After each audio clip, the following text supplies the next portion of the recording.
क्या होगा?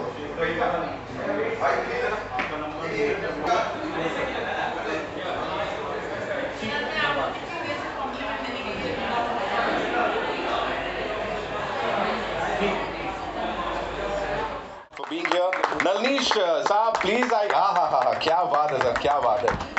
कई सारी फिल्मों में हम सबका दिल जीता है इन्होंने यहाँ पे। ऑफ कोर्स विशाख ज्योति दादा हमारे म्यूजिक कंपोजर, loving his परिधान, loving the outfit here, thank you so much, and of course Sudipto Sen साहब के लिए जोरदार तालियां once again too, so thank you so much, and बड़े सारे सवाल हैं भाई, आपसे शुरू करूंगा। we've seen you on that। मैं सबसे पहले बैठा हूँ इसलिए बिल्कुल, मैं वहीं से शुरू करने वाला हूँ। बड़े सारे सवाल थे जैसा मैंने कहा। we've seen you in movies। Antagonist वाला जो फंडा रहता है ना आपके साथ, वो हमको कहीं ना कहीं पता है, क्योंकि कहते हैं अगर एंटागनिस्ट बहुत पावरफुल है तो जो प्रोटैगनिस्ट है उसकी पावर और बढ़ जाती है कहीं ना कहीं। And you are one of those actors, so tell me how did this happen and you love playing the antagonist? वैसे मैंने ऐसा कभी सोचा नहीं है कि मैं, बस होता जा रहा है, फ्लो में हूँ। फर्स्ट टाइम जब मैंने ये स्क्रिप्ट मेरे सामने रखा गया था और मैंने ये कहानी सुनी, मुझे एकदम, क्योंकि मैं बंगाल से हूँ और इस चड़क कल्चर के साथ मेरा एक एसोसिएशन है, और मैं बहुत ज़्यादा कनेक्टेड हो गया। और सबसे बड़ी बात यह है कि हमारे फिल्म इंडस्ट्री में, इंडियन फिल्म इंडस्ट्री के इतिहास में इस तरह के सब्जेक्ट्स पे काम हुए नहीं थे। मुझे लगा कि मेरे लिए बहुत गर्व की बात होगी अगर इस तरह की फिल्मों में मैं हूँ। और ये कैरेक्टर प्रोटैगनिस्ट है कि एंटागनिस्ट है, ये तो कहानी बताएंगे और आप देखने के बाद बताइएगा। ग्रे शेड्स होते हैं और एक लालच होती है एज एन एक्टर की कोई प्री प्लान नहीं है कि मैं ऐसा ही कैरेक्टर करूंगा और ऐसा नहीं है, बस एज एन एक्टर एक्सप्लोर करता है। आप प्लीज ऐसी लालची रहिए और ऐसी कमाल के किरदार करते रहिए जहां पे आपको ऐसे ही तालियां बटोरने का जो मौका है वो मिलता रहेगा। Thank you so much for all your performances. Thank you. जोरदार तालियां हो जाएं। सुब्रता दा, दिस वंस फॉर यू। मुझे बताएं, जूलॉजी पढ़ते पढ़ते, एमबीए करते करते, then you get into advertising, आप मॉडलिंग कर लेते हो और अब फाइनली इतने सालों के बाद ये जर्नी यहां तक पहुंच गई है, चरक तक, जहां पे एक बहुत ही कमाल का किरदार आप प्ले कर रहे हैं। तो मुझे बताइए, यहां तक पहुंचने पे, ये पूरी जर्नी को अगर आज इस मंच पे हमारे मुंबई के जो रॉक स्टार्स हैं सारे मीडिया से, उनके सामने सम अप करना हो तो क्या बोलेंगे सर? मैं यही कहूंगा कि life is full of magic. मैं I believe in magic realism and also dark secrets बहुत होते हैं सोसाइटी में। इसी के ऊपर ये एक कहानी है और मुझे लगता है कि अभिनेता, उनका काम है डाकिया की तरह एक लिफाफा जो लिखा है डायरेक्टर, उनके जरिए ऑडियंस तक पहुंचाना। बस इससे सोचना या समझना उनका काम है। मैं बिल्कुल लेबर की तरह काम करता हूँ क्योंकि मुझे लगता है कि मुझे सोचने समझने की जो जिम्मेदारी है ये मैं नहीं लूँगा, बस उसको कैसे स्क्रीन में उस इमोशन को लाना है ताकि ऑडियंस तक पहुँचे, दर्शकों तक पहुँचे।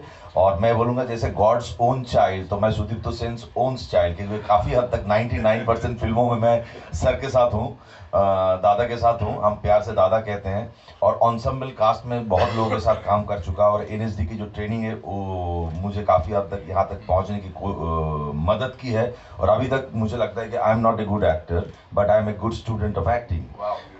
सो दैट्स ऑल। और आप सभी को शुक्रिया, और पेन मूवीज़ को अलग से शुक्रिया अदा करना चाहता हूँ, और डायरेक्टर साहब शीलादित्य मौलिक, और जिन्होंने मुझे कास्ट किया, राजेश भट्ट साहब इधर बैठे हैं, उनके साथ पहले भी काम किया। जो पिक्चर बहुत जल्दी रिलीज होने वाली ओटीटी में, उसको अभी सीक्रेसी में ही रहना चाहिए, सीक्रेट रहने दीजिए। और दादा के साथ काम करना हमेशा एक जिम्मेदारी। दादा बहुत ज़्यादा बोलते नहीं है, दादा बोलते करो, तो मुझे लगता है कि if I am getting money so it's my own responsibility, कितना होमवर्क मुझे करना चाहिए।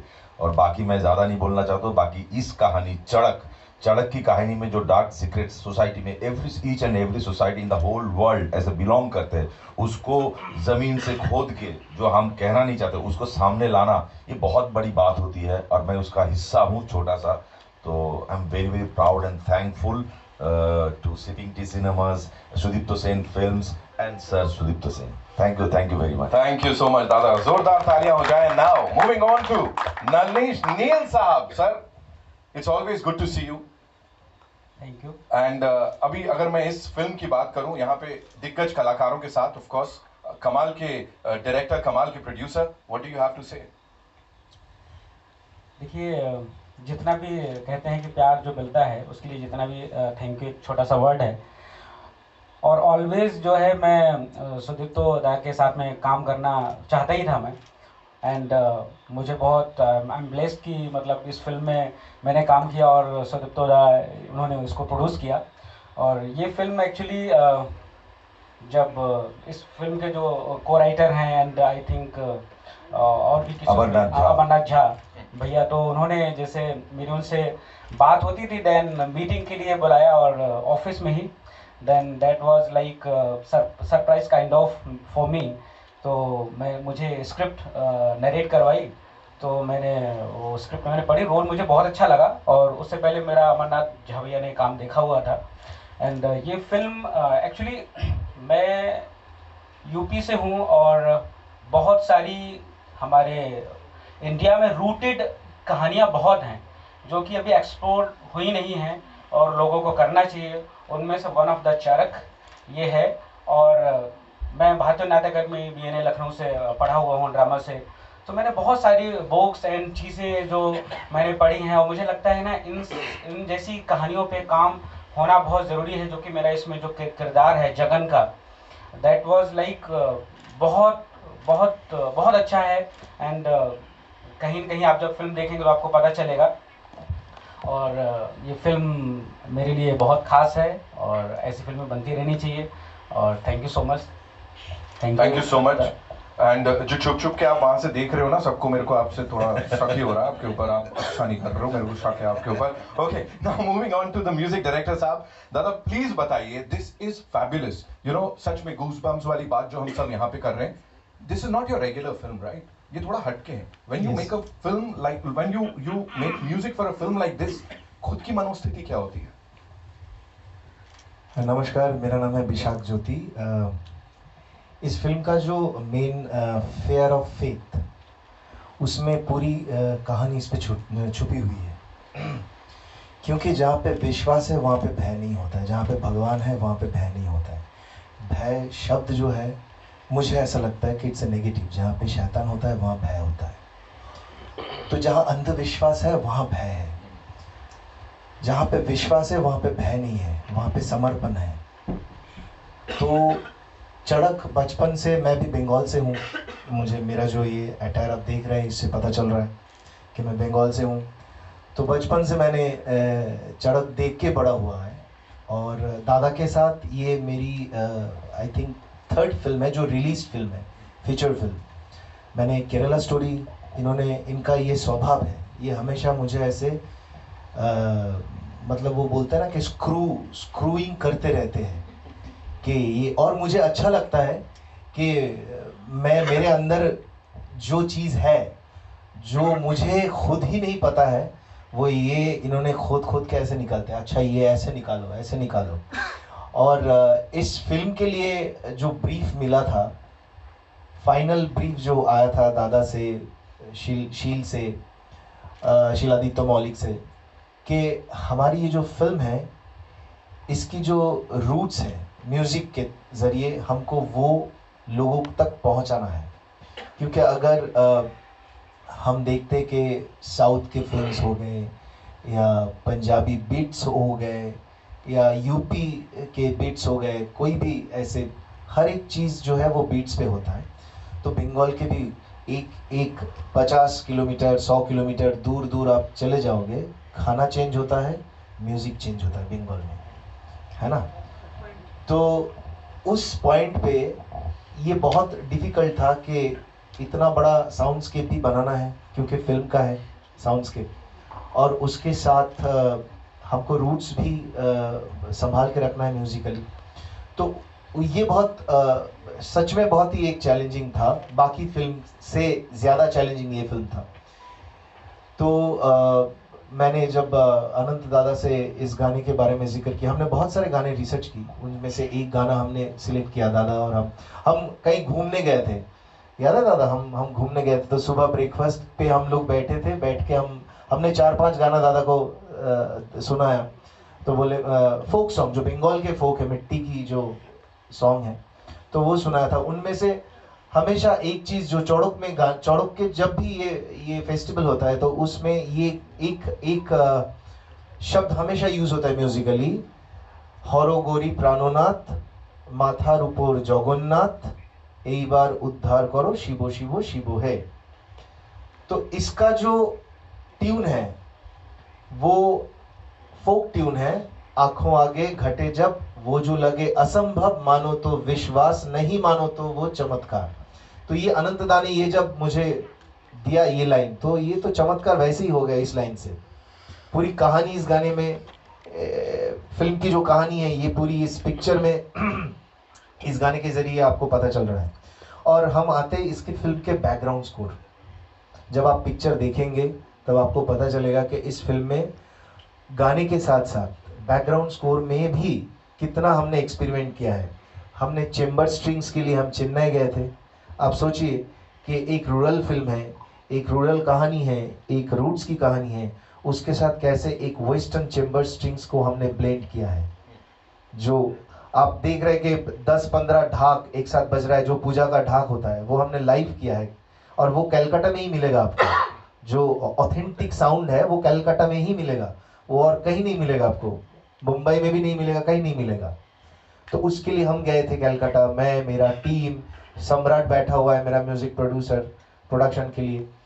तो हमने बहुत मेहनत की। जब आप ये पिक्चर देखेंगे म्यूजिकली आप लोगों को आई थिंक बहुत सरप्राइजिंग लगेगा और गाना और भी रिलीज होने वाला है।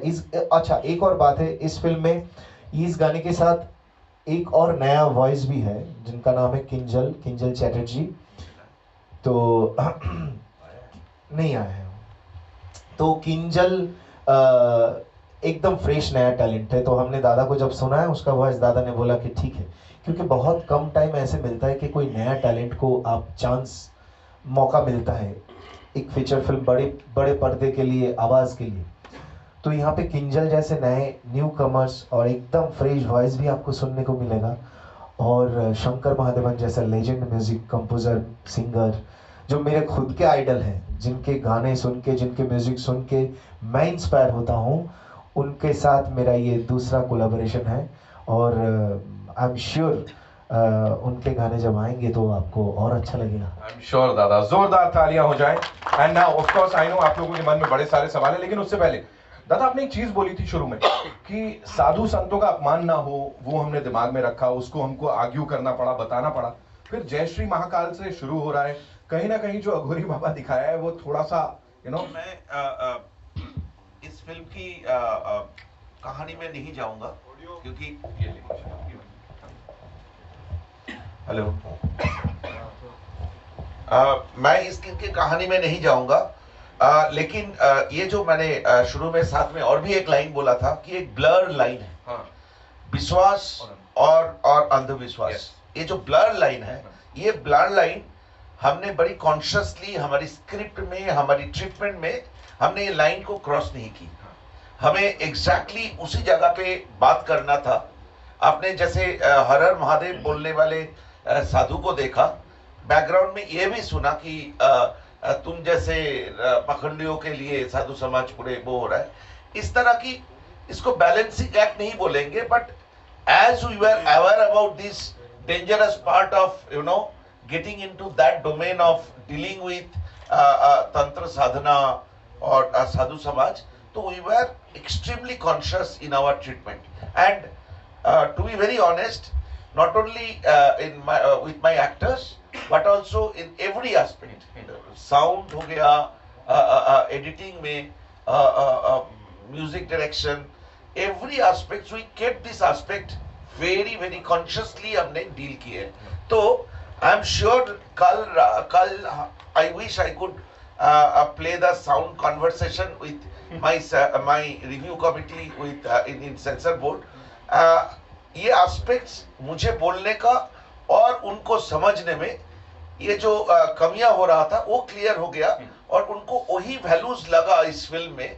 और एंड में जो सीनियर सब बोर्ड मेंबर थे उनको ये बोला कि इस देश में इस तरह की और फिल्म बनना चाहिए और आपको सिर्फ इस फिल्म बनाने की साहस के लिए ही अलग से तारीफ मिलना चाहिए। तो मुझे लगता है हमने कभी कोई बहुत डिफिकल्ट था, बहुत ही सेंसिटिव था, लेकिन हमने वो लाइन क्रॉस नहीं की। Okay, great great great. इस टीम के लिए एक बार जोरदार तालियां हो जाएं। I am sure you all have a lot of questions.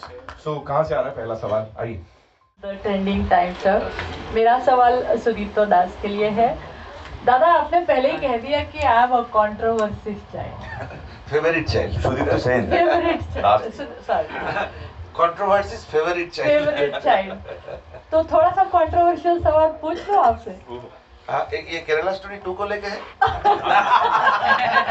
बस आप समझ ही गए। नहीं मतलब मैं एज्यूम कर सकता हूँ। केरला स्टोरी जब शुरू हुई थी, हाँ जी, वो मतलब उसमें मैं तो मतलब लाइक 10-12 साल से हम उसके ऊपर काम कर रहे थे। जी, आज एक नया फिल्म लेके आए, यस, उसके बारे में इतने बातें हुई है, इतने Yes, बात sir. करे, और जब मैं हम लोग बात कर रहे हैं, वो लोग लीगल बैटल लड़ रहा है कोर्ट में, तो मुझे लगता है कोर्ट को अपना वो करना चाहिए, हमें चरक के बारे में बात हम करना उसके बारे में बात कर ही नहीं रहे अच्छा, सर। ठीक है। हमारा बात इतना ही पूछिए। है कि क्या चरक और केरला 2 साथ में रिलीज करने के पीछे कोई कॉन्शियस डिसीजन था या नहीं ऐसा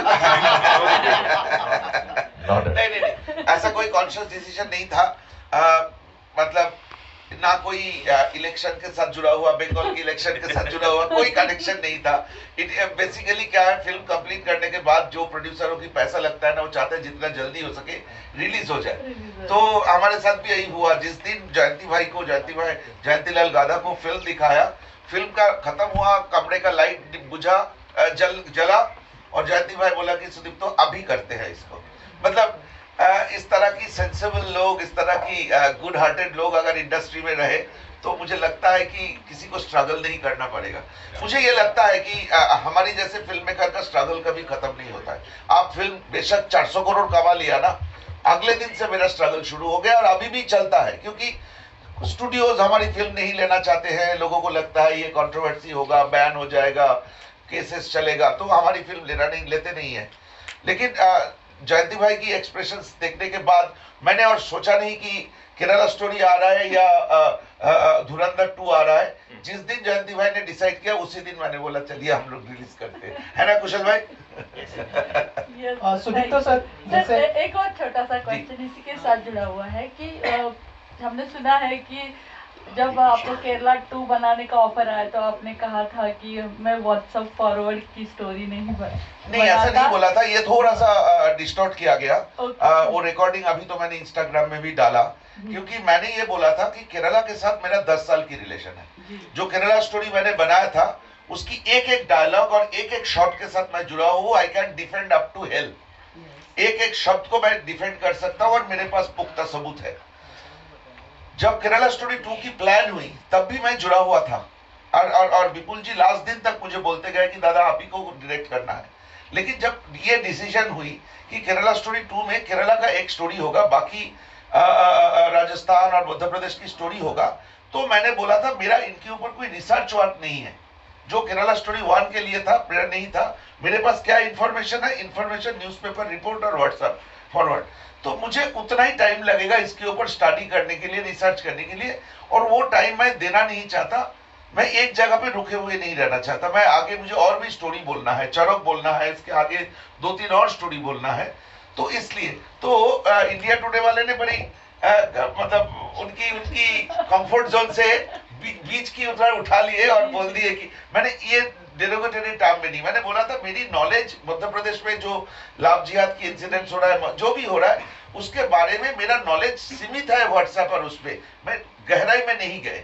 अभी जो डायरेक्ट कर रहा है फिल्म को, मैंने सुना कि वो बहुत डिटेल में काम किया है। सो मतलब इतना ही था मेरी काम। तो इन्होंने जैसे बोला खोद के इन्होंने म्यूजिक निकाला, तो आपने जो रिसर्च है वो कैसे किया, वो प्रोसेस थोड़ा जानना चाहेंगे। एक तो चरक बचपन से हम लोग चरक के साथ, चरक का हिस्सा है। मैंने जैसे बोला था, चरक चैत्र के महीने में होता है। चैत्र इस 15 मार्च से लेकर 15 अप्रैल तक, और हमारी स्कूलों में एग्जाम खत्म हो जाता था फरवरी में, तो हमें जो पॉकेट मनी देते थे घर से, वो बचा के रखते थे चरक मेला में, मतलब मजा करने के लिए। तो चरक के साथ हमारी एकदम मतलब ऑर्गेनिक रिलेशनशिप है। बचपन से वही देखते थे।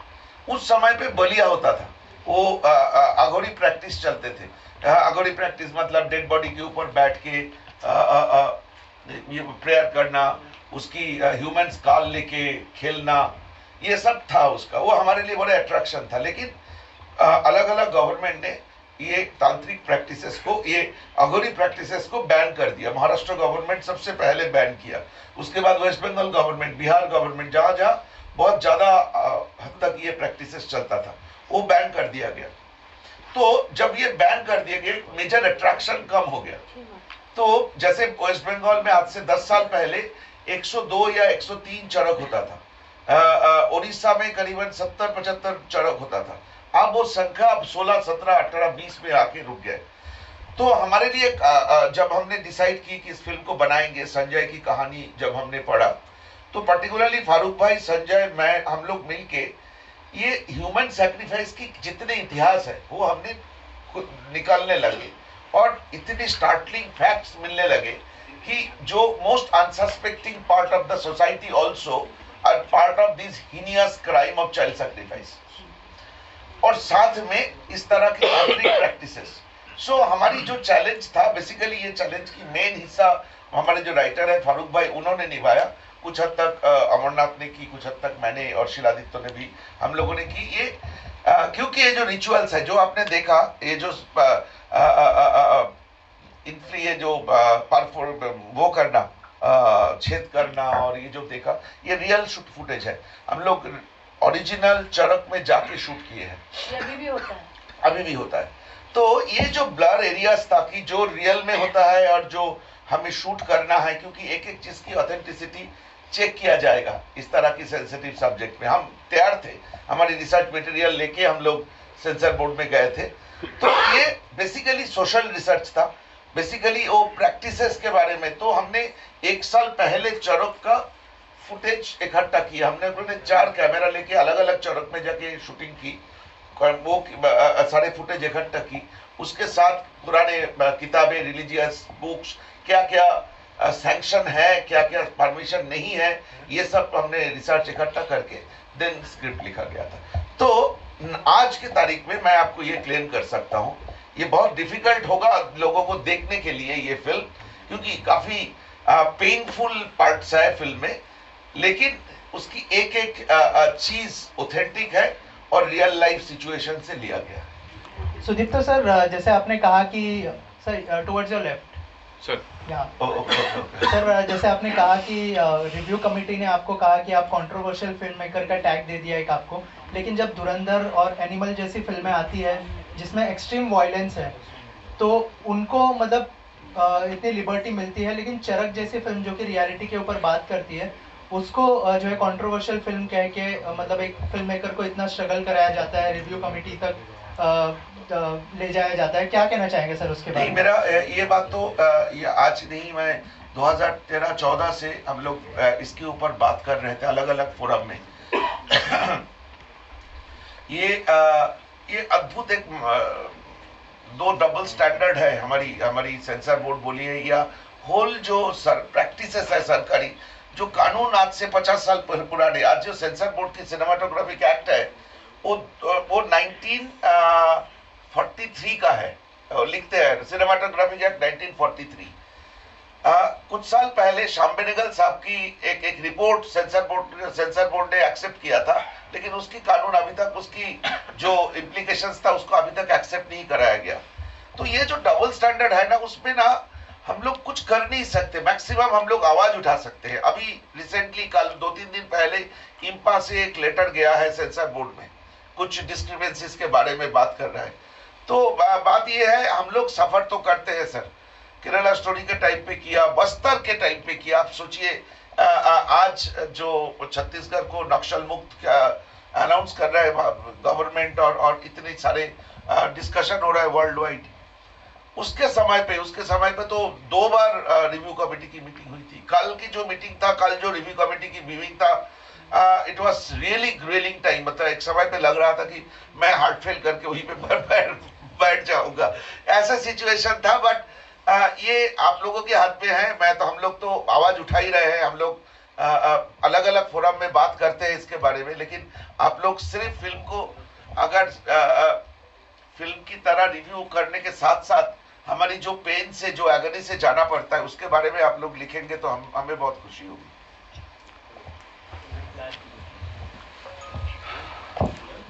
Yes madam. के चरक पर काम करने से आपके अंदर आंतरिक कुछ आस्था या अंधविश्वास जैसा कुछ हुआ है बदलाव, और आपके जीवन में कुछ ऐसा अनुभव हुआ है? देखिए, कुछ भी मेरे हाथों में कोई अंगूठी नहीं है और मैंने नाम भी चेंज नहीं किया। अक्सर ये होता है कि जब आप एक्टिंग करते तो नाम चेंज करते हैं, अंगूठियाँ पहनते हैं। मैं इसलिए विशाख को नहीं बोल रहा इतनी बड़ी सी अंगूठी पहनते, बहुत महंगी है। मुझे डायमंड की शौक है। हाँ, ये डिपॉजिट किया है ना, कल महंगा बेचेगा। सो मुझे ये नहीं है, मेरा काम डाकिया की तरह है, और जो गिवन सर्कमस्टेंसेस उसी पर्टिकुलर स्पेस और टाइम में कैसे बिहेव करना, दैट्स माय होमवर्क। सो मैं ऐसे किसी अंधविश्वास में ना मेरा पहले था, ना अभी है, ना 50 साल का हो चुका हूँ तो भविष्य में भी रहेगा, ज़्यादा दिन तक तो नहीं हूँ। और मुझे लगता है कि विश्वास से ज़्यादा अंधविश्वास तभी आता है जब आदमी डरता है। जो विशाख ने बोला वही मैं वो करूँगा। मेरे ज़िंदगी में मेरा जो फिलॉसफी है उसमें डर नाम की कोई चीज़ ही नहीं है, तब तो मैं एक्टिंग ही नहीं कर सकता था। So thank you madam for asking this questions, but I never believe kind of quote unquote andhvishwas. Thank you, sir. I would like to have one question to Saidul. Ma'am, I'll come to you. Yes. Well, she'll just complete her thing. जी, आइए पूछिए। Yes. हाँ, एक sir को मैं पूछूंगी। आपका अपना इस चरक में कुछ किरदार के बारे में बताओगे? मैं जी इसमें आपकी अंधविश्वास और आस्था कितनी है? परमिशन नहीं है उसको बोलना। लेकिन हाँ, मैं एक हर कैरेक्टर के साथ जो मैं करता हूँ, एक्टर वही करता है कि एक पर्सनलाइजेशन, वो चरित्र मेरे अंदर कहाँ तक है और मैं उस चरित्र तक कहाँ तक पहुँच पा रहा हूँ। ये चरित्र आप देखेंगे, मैं इस पर ज़्यादा बात नहीं करूँगा। मैं एक पुलिस इंस्पेक्टर हूँ, लेकिन ये जिस दुविधा और द्वंद से गुजर रहा है, व्यक्तिगत जीवन में मैं किस द्वंद में हूँ या था उस दौरान, कैसे जुड़ता हूँ, ये मेरा अपना प्रोसेस है। लेकिन है, हर इंसान का अपना एक प्रॉब्लम है, कई प्रॉब्लम्स होते हैं, और एक लेवल के बाद वो उम्मीद तो कर सकता है, कई बार वो उम्मीद खो देता है और विश्वास और अंधविश्वास के बीच में वो टटोलता है। मैं व्यक्तिगत जीवन में ऐसा करता नहीं हूँ, अंधविश्वासी नहीं हूँ, लेकिन मेरा जो कैरेक्टर है और मैं होता तो क्या करता, इस तरह के इंसान मैंने देखा हुआ है। तो मैं उस बारीक जो लाइन है उसके आसपास मैंने अपने आप को पाया, और यही मज़ा है एज एन एक्टर। तो इस कैरेक्टर के साथ रहते हुए मुझे कुछ हुआ है पर्सनल लाइफ में जो मैंने इस कैरेक्टर के साथ। ये एक्चुअली मैं ऐड कर दूं मैम, शाहिदुल, अंजलि, ये जो 2-3 कैरेक्टर है, एक फिल्म में थोड़ा सा ग्रे शेड में है, तो इन लोगों के सामने हमारी रिक्वेस्ट था कि अपने कैरेक्टर के बारे में ना करें। अभी अंजलि, अच्छा है कि अंजलि नहीं है क्योंकि अंजलि शूटिंग कर रही है, नहीं तो आप लोग उनसे तो निकाल ही लेते। थोड़ा सा फिल्म देखने के लिए वेट कर लीजिए। तो थैंक यू। मैं इसलिए मैं ये सब बातें रखने के लिए मैं बहुत घबराहट महसूस कर रहा था कि कैसे बताऊं। ठीक है, फिल्म देखिए। सर, मेरा सवाल फिर थोड़ा अभी चेंज हो जाएगा, क्योंकि as an actors for all of you it must have been very intense experience and out of comfort experience. तो रिलैक्स होने के लिए आप इन बिटवीन द शॉट्स क्या करते थे? बताओ नंदिनी। सबके लिए है, सबके लिए है सवाल। देखिए, एक्टर को जब कोई कैरेक्टर मिलता है तो ऑब्वियसली हम उसमें पूरी कोशिश करते हैं कि अपना 100% दें उसमें। एंड जब हम कैरेक्टर में होते हैं तो हमारी ड्यूटी होती है उस कैरेक्टर को परफॉर्म करना। देन आफ्टर लाइक कट, सो हमको उस मूड में रहना पड़ता है, बट अगर 24 आवर अगर हम उसी मूड में रहेंगे तो थोड़ा सा वो एक्टर के लिए थोड़ा एक मोनोटोनी काइंड ऑफ होने लगता है। तो हम बीच में जैसे मौज मस्ती भी करते हैं, जैसे बहुत सारे एक्टर्स करते होंगे। मेरा क्या है, जैसे मैं जब बीच में रहता हूँ तो अपने आप को खुश करने के लिए मैं गाना मतलब गाता हूँ। तो एक्चुअली हाँ, लोकेशन इतना खूबसूरत था, लोकेशन भी इतनी खूबसूरत है वहाँ की, मतलब इतनी हरियाली। मेरे पास मतलब पिक्चर्स हैं, मतलब मैं जो BTS हैं after releasing the film I can like upload. तो इतनी लोकेशंस इतनी प्यारी प्यारी थी वहाँ पर, हम लोग बहुत घूमे। एंड जो मैं बताने वाला था कि मैं इन बिटवीन क्या करता हूँ, अपने आप में गुनगुनाता रहता हूँ खुद को। और मेरे साथ लड़ाई करता था इनके साथ मैं लड़ाई करता हूँ। और पहले भी आप लोग देख चुके होंगे, हम लोग 3 स्मोकिंग बैरल्स में साथ में ही थे। तो बहुत अच्छा लगता है, और कहीं न कहीं अपने आप को बूस्ट करने के लिए। पिक्चर में भी मेरे साथ लड़ता है, और शॉट के बाद भी लड़ता है, अभी भी लड़ रहा है, सुबह भी लड़ा है। हमारी चलती रहती है। हमारे मतलब सीनियर हैं और हमारे मतलब हमसे बड़े हैं। हमने बहुत कुछ सीखा। मैं तो इनके बारे में बहुत बोलता भी रहता हूँ, बहुत सारे इंटरव्यूज में बोला कि मतलब मैंने कैमरा एक्टिंग जो है मतलब इनसे सीखी। चड़क पिक्चर की खासियत ये है, जो दोनों का सवाल होगा जो मैं जवाब देना चाहता हूँ, कि फिर जो सिचुएशन अंगना ने यहाँ पे है, जो आर्ट डायरेक्टर हमारे बीच में बैठी हुई है, या हमारा जो DOP साहब है प्रशांत, उसके बाद में ज्वाइन का नाम क्या है, मानस जी। तो जिस हिसाब से उन लोगों ने एम्बियंस क्रिएट कर देते हैं, तो जब आप मेकअप वैन से या कॉस्ट्यूम भी ऐसे डिजाइन किया गया, जब आप जाते हैं तो automatically it became much more उस किस्म का कैरेक्टर करना, जो अंधविश्वासी है या नहीं है वो तो बाद में बताएंगे, लेकिन वो माहौल से आप इतना जज्ब हो जाते हैं तो आपको वो किरदार निभाना बहुत आसान हो जाता है। और इसमें आप देखिएगा, यहाँ पे स्टार नहीं है, सो कॉल्ड जिसको कहते हैं स्टार, को एक्टिंग की जरूरत नहीं है, उनको देखने के लिए लोग आते हैं, लेकिन इसमें स्टोरी को कन्वे करना होता है, तो परफॉर्मर की जरूरत है। तो परफॉर्मेंस का वो बहुत आसान हो जाता है, क्योंकि film at least not a stage कि वो देखो चांद है, आप लोग देखेंगे चांद। जैसे प्रशांत जी बैठे हैं, मेरे सबसे पुराना मित्र है। जब मैं पहली बार माधुर जो पिक्चर किया था माधुर का, तब से जानता हूँ, मेरा थिएटर भी देख चुके हैं। तो ये भी वो माहौल जब बन जाता है तो बहुत आसान हो जाता है। So thanks to CPT Cinemas and the producer Sudeep Sen and also my director and also the 22 department है, 22 if I am not wrong, तब जाके पिक्चर बनती है। सो वो बहुत जरूरी है कि हम, it's a community work, but main तो वो है जिसके दिमाग में आया, जो प्रोड्यूस कर रहा है। So producer is always God. How you were relaxing yourself? Like, what was your way of dealing with that intensity? जी, मैं खूब स्केचिंग करता रहता था।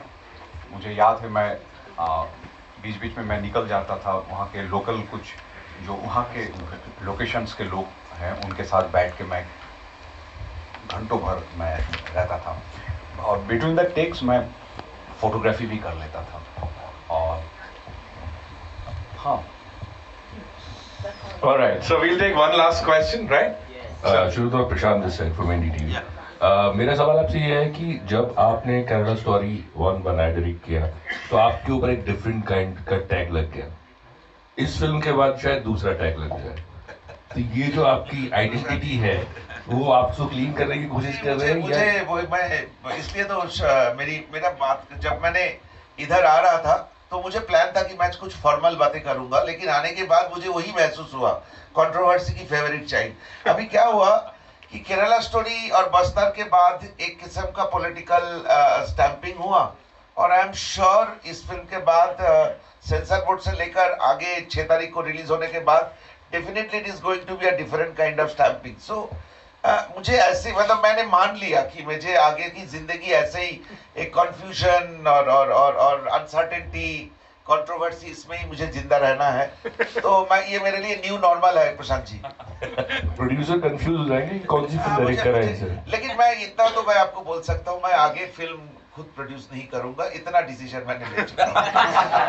मेरे से पॉसिबल नहीं है ये प्रेशर झेलना। मेरे टीम में बहुत अच्छे लोग हैं, वो लोग प्रोड्यूस करेंगे, मैं तो सिर्फ फिल्म ही बनाऊंगा, क्योंकि एक फिल्म सफिशिएंट था।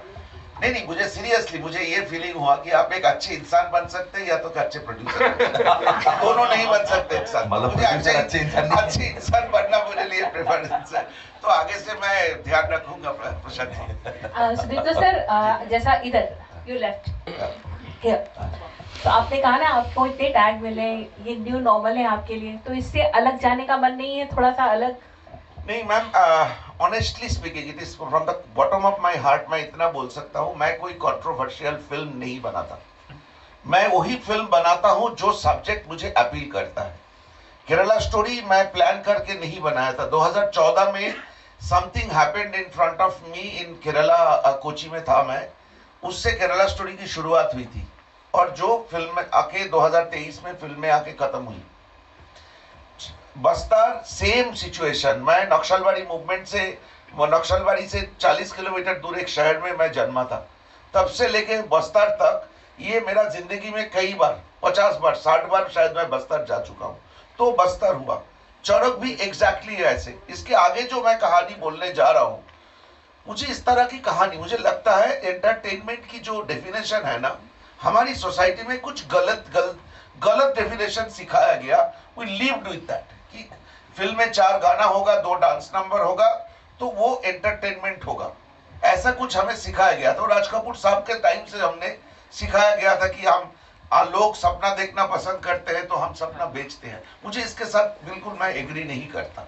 मुझे लगता है हमारी जिंदगी ही है सबसे बड़े एंटरटेनमेंट, जो आपकी रियल क्राई होता है, रियल स्माइल होता है, रियल इमोशन होता है, रियल हक होता है, वो सब रियल होता है। और उससे ज्यादा, उससे जो एंटरटेनमेंट निकल के आते हैं वो दुनिया को सबसे ज्यादा टच करते हैं। और मुझे इसकी कोई सिनेमा सेंस की क्लासेस की जरूरत नहीं है कि आज तक दुनिया में जितनी पॉपुलर सिनेमा, जो ऑथेंटिक सिनेमा या क्लासिक बना है, वो जिंदगी से निकल के आया हुआ है। वो आप आइजनस्टाइन की सिनेमा हो, गॉदर ट्रूफो की सिनेमा हो, सब जिंदगी से निकल के आई हुई है। तो ये मानने की मुझे जरूरत नहीं है कि हीरो हीरोइन पेड़ के नीचे डांस नहीं करेंगे तो एंटरटेनमेंट नहीं होता है। तो मुझे जिंदगी की कहानी बोलना अच्छा लगता है, मैं आगे भी ऐसा ही कहानी बोलूंगा। बाद में वो कंट्रोवर्शियल होगा या क्या होगा, उसकी जिम्मेदारी मैं नहीं ले सकता। जैसे कोई इंसान रोमांटिक फिल्म नहीं बना सकता, फिल्म बनता है बाद में वो रोमांटिक हो जाता है, वैसे ही मैं फिल्म बनाता हूँ बाद में वो कंट्रोवर्शियल हो जाता है। Thank you. एक चीज़ एक्चुअली मैं जैसे बोलना चाहूँगा कि जैसे दादा ने बोला, I am very happy to कि दादा ने इस फिल्म को प्रोड्यूस किया। जैसा मेरा ये मानना है कि दुनिया में ना बहुत सारी फिल्में बनती हैं और लोगों को बनानी भी चाहिए, बट क्या है ना कि मेरा एक जस्ट मैं खुद से भी एक सवाल करता रहता हूँ कि when Dada Saheb Phalke started to make a cinema, so that time 90%, I think 99% message was there and only 1% or 2% I think commercialization, उसमें बहुत सारी प्रॉब्लम्स थी। बट राइट नाउ commercialization बहुत ज़्यादा है, देन मैसेज फिल्मों में बहुत कम है। और ऐसी फिल्में रूटेड कहानियाँ अपने इंडिया में है, बहुत सारी चीज़ें हैं। Why we are making cinema, so this is like a big question.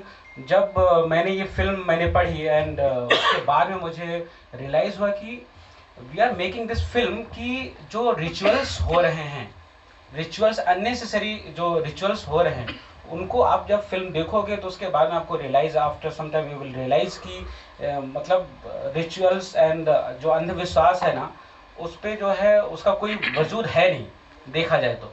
लेकिन लोग फिर भी ना कहीं उसी में फंसे हुए हैं।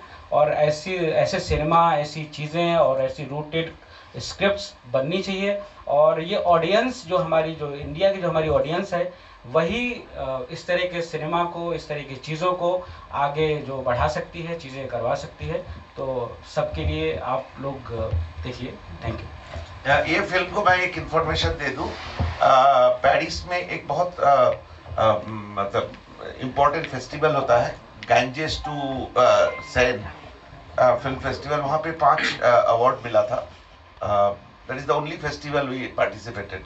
सो मुझे ये मेंशन करने के पीछे ये लॉजिक था, वहाँ पे 2 स्क्रीनिंग था, बिल्कुल फुल हाउस स्क्रीनिंग था और सारे फ्रेंच ऑडियंस थे, मतलब इंडियन ऑडियंस 2-4 ही थे।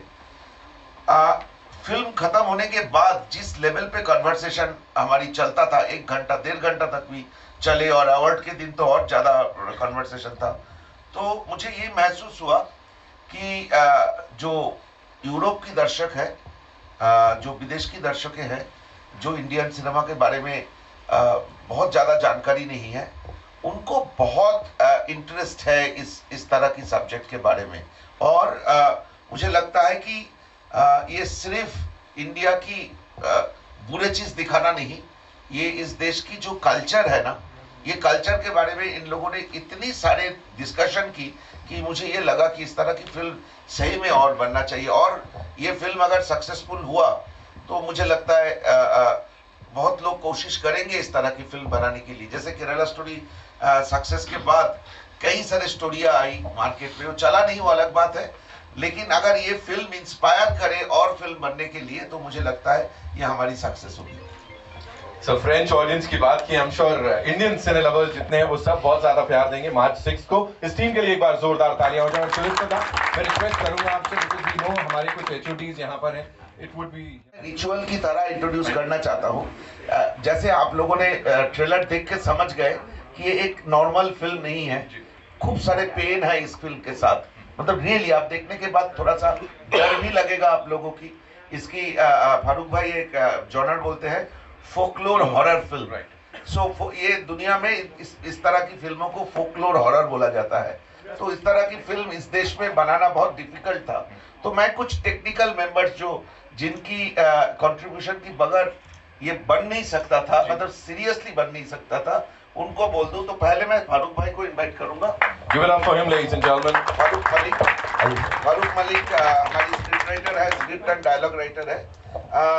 जो हमारी लास्ट में मैं जो सबसे इम्पोर्टेंट इंसान है उसको करूंगा। उससे पहले मैं आनंद के साथ परिचय कराना चाहता हूँ, जिसने घोर आघोर गाना लिखा।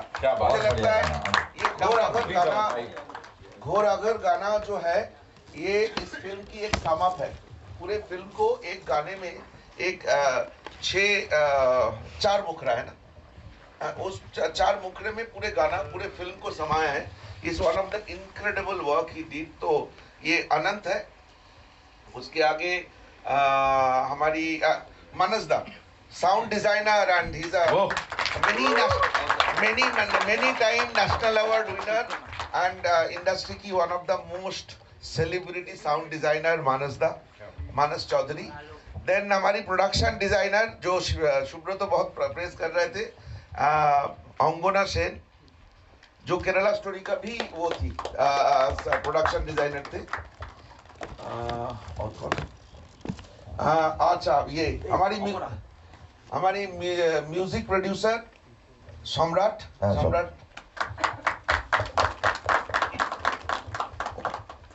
देन हमारी यूनिट की एसोसिएट एडिटर, सारे जितने प्रोडक्शन की पब्लिसिटी मटेरियल बनाने की जो मेन ट्रबल उठाने वाले हैं, उज्जवल प्लीज कम। और मैं हमारी मेकअप डिजाइनर श्याम दादा कहाँ है? जो इनक्रेडिबल मेकअप आप इस फिल्म में देखेंगे ये इनकी क्रिएशन है। And last but not the list, जो सारे जो तूफान से हम लोग गुजरे, तूफान का एक ही इंसान जो उसका पकड़ के रखा था हमारी मेंटल, वो है Rajesh Bhatt sir.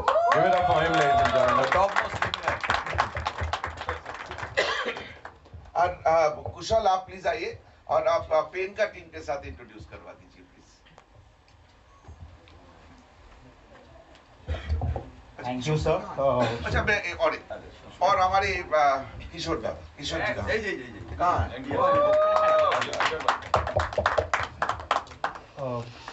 Sir, on behalf of PEN, I would like just say that we are honored to associate it with this film. We want the film to go to audience. That's our aim. Many people should watch it and should understand the reason that why you made this film. Congratulations once again to the entire team and happy to associate with you. Thank you. Thank you, sir. Thank you so much. Thank you so much. So this is the entire team, ladies and gentlemen. एक बार जोरदार